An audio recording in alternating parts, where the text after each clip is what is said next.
Today I'm going to share with you 5 habit lessons I learned from my vegetarian mother. What are they? Let's find out.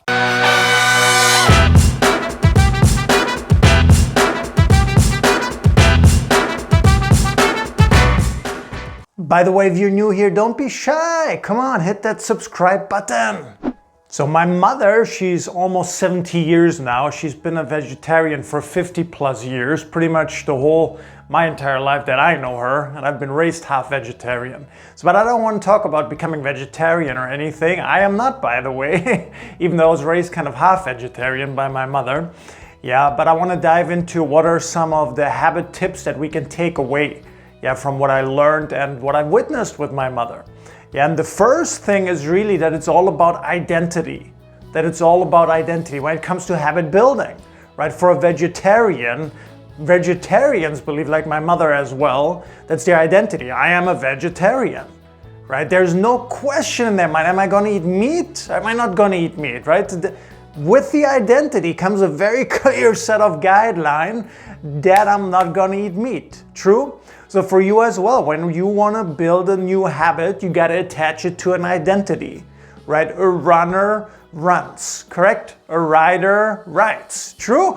So you got to think about in your habit building process, what is an identity that you can attach to the habit to make it longer lasting and more powerful?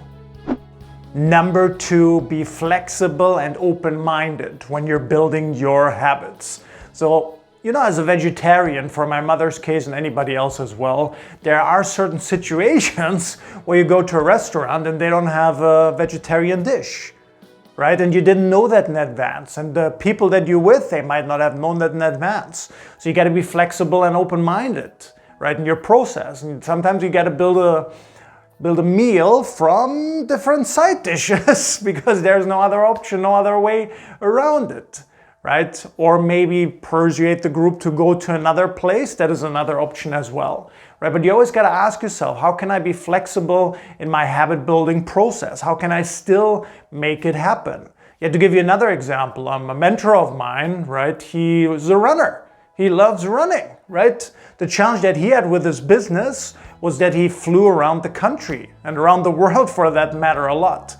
And especially when he flew around the world, 14, 15, 16-hour flights, that put a big damper on his habit of running, right? So he decided, I'm not gonna let that stop me. So he would, in the middle of the night, no joke, but he would walk, not run, but I guess walk the airplane back and forth, till he got his step count down the way that he wanted to, right? So for you as well, when it comes to your habit building process, you gotta be flexible, you gotta be open-minded.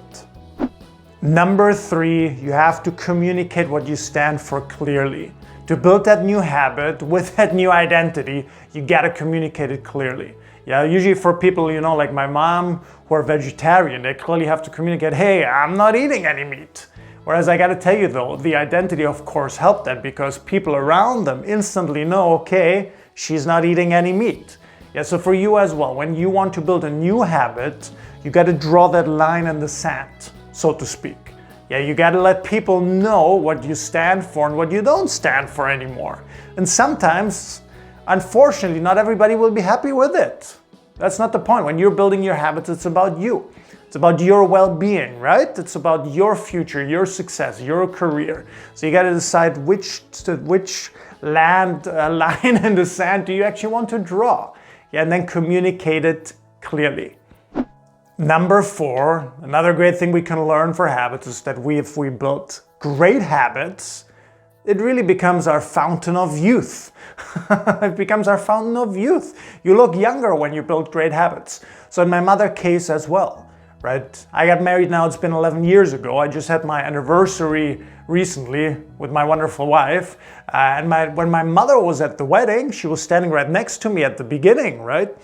And I got married here in South Korea. So a lot of my friends, a lot of people who knew me, they didn't know my mother. So literally, I had a lot of requests at the wedding, like, where's your mom? That's your older sister right there, right? Because she looks so young for her age, right? And great habits lead to that. When you build great habits, you look younger, you look happier, you look more refreshed. Okay, so a couple of great habits that she built, of course, was always eating fresh and healthy. Yeah, drinking more water, drinking lots of water, being in nature a lot. Yeah, and making exercise an ongoing thing, pretty much an everyday thing, right? That's what she has done. And by the way, you don't have to be a vegetarian to do and build these great habits. Yeah, I like meat. Yeah, I like meat. I say it. I'm sure many of you who watch this also like meat, right? But we can still build these other great habits as well. But the key point here is very simple. Great habits lead to you looking younger, happier, more refreshed in your life. So keep building these great habits. Number 5, the final one, choose the best. Yeah, and this is kind of more of a general tip. But from a young age, my mother was always on the hunt for the healthiest food and the yummiest food at the same time that she could get as a vegetarian. Yeah, so for you as well, whatever habit you want to build, always search for the best. What is the best way, the best method? Right? If you're working out, what is the best place that you could afford? Yeah, where is the place that you feel most refreshed when you're exercising? Is it outside? Is it next to the beach? Is it in a forest? Right, is it by a river, by a lake? Everybody's different. It might be the gym for you, might be tennis court, basketball court. But the point is, when you're building that habit, don't accept anything but the best.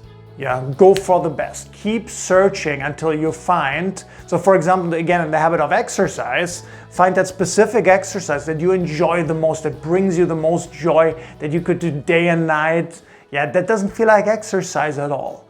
Yeah, so don't settle, choose the best. So comment down below one time, what is your biggest takeaway from this video? As always, it's been a pleasure having you here, right? If you're new, hit that subscribe button. If you like this video, give it a thumbs up. Yeah, and very importantly, I really look forward to seeing you for the next video.